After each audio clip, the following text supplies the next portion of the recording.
Hello, everybody, and welcome to another edition of Comics Without Context, where we talk about random comics that I remember from my childhood and completely out of context read them and sort of go over it and try to figure out what's going on with basically no context. Yeah, so today we're going to be taking a look at Godzilla, the King of Monsters. The comic book line from 1995's run had a short run by Dark Horse Comics.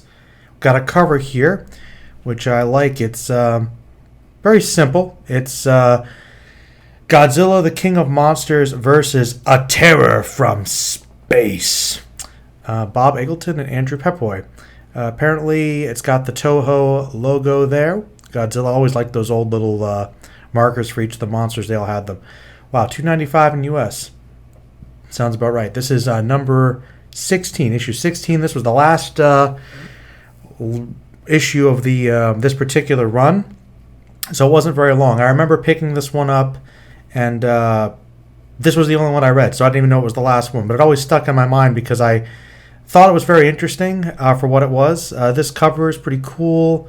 It's got Godzilla with some different silhouetted colors, like there's a blue kind of a blue tint almost painted over it. It looks like he's dipping through. It's almost like a waterfall effect. In the background, it's got this dark red with kind of black smoke. I really like the detail on Godzilla. All the different cracks on his scales for his skin, his hide, all the many rows of teeth. Really good cover art here. And it looks like there's a dinosaur below him, like a T-Rex or something. So I do vaguely remember this one. I kind of know what it is, but I won't spoil it. Looks and it says at the bottom, he is battling for the fate of the Earth. So, I mean, that's pretty typical for Godzilla, isn't it? I mean, not to downplay it. Got some stuff here. Thunder in the past. Oh, they talk about the G-Force. Some characters. I like that. That's one thing if you picked up old comics. I think they still do it now, where if you ever pick up a comic randomly, they'll have little inserts of generally kind of what the story's about, a little basic stuff, origin for the superhero or whatever, little cast of characters. This is basically just the people that dedicated to the belief that increased understanding of Godzilla and other monsters will lead to ways to protect humanity from these destructive creatures. The G-Force is ready to go anywhere, anytime, if Godzilla is there. So they actually support Godzilla. They're not trying to destroy him. So September 96. This is printed in Canada, I think this says. And that explains why I remember picking it up. Really into Godzilla around that time. Let's get into it. The Pacific Ocean, deep cold, home to millions of species of marine life. This little boat. And somewhere beneath the depths, so I messed that up. Somewhere deep beneath, out of fault trench, there sleeps a leviathan. And by the spines, we suggest perhaps that it's the titular Godzilla. I can't speak today. Yep, Godzilla King of Monsters. Itself a mystery created in the past and reborn by the technology of man. And dreaming of thunder in the past. Nice transition to the title. It's a good looking picture of sleeping Godzilla there. Just chilling under the ocean. Who can know how one mystery can trigger another?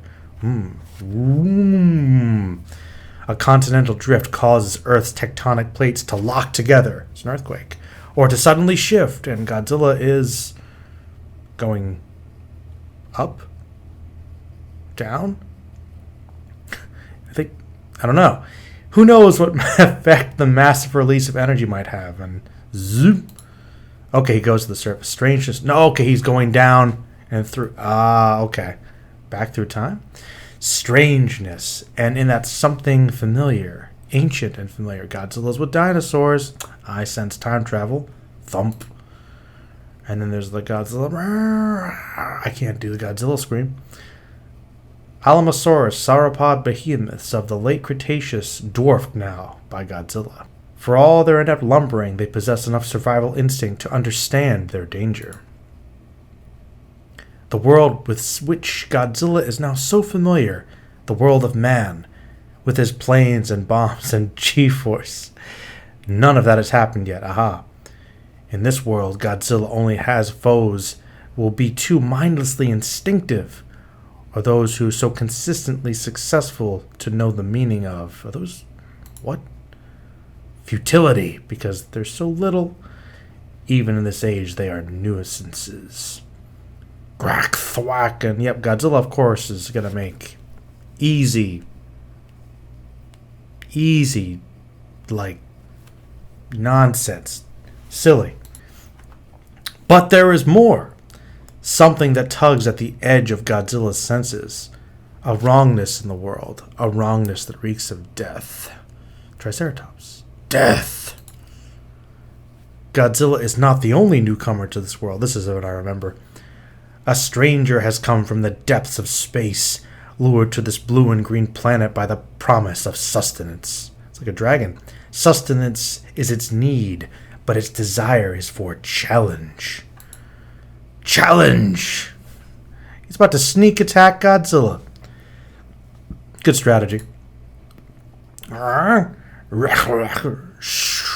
man, ow. He's grabbing his shoulder, no blood. Thunk, Godzilla goes down. Thoom. Was that some sort of blast? Crunk, the battle joined. I remember there wasn't much dialogue in this. It's like a big red dragon thing. Trog. These are some weird sound effects. Usagi. The Mask Adventures. I love the advertisements between these things. But in the heat of battle, both Godzilla and the stranger fail to observe. That's a good panel. Another arrival from space. Ooh, that shred. And then some atomic breath to the face. This new arrival signals the end of an era. Yep, the comet. Asteroid. The meteor's impact sends a firestorm across the Earth. Crack! Grabs him by the tail! Nothing can escape as its energy circles outward, changing the face of the planet. And there's that rumble. I like that rumble, like the revving of an engine when it cracks. But for the stranger, the blue and green world loses its appeal. I wonder why. Its feeding ground will soon be devoid of life. Its opponent, the challenge, is more substantial than anticipated. It's Godzilla. Time has come to escape. Escape to space. Escape. The shockwave. The tortured Earth gives way, plunging Godzilla downward. And downward. The Pacific Ocean, deep, cold, home to millions of specimens of marine life. And somewhere, deep beneath, in a fault trench, a Leviathan awakens. From a dream? Oh!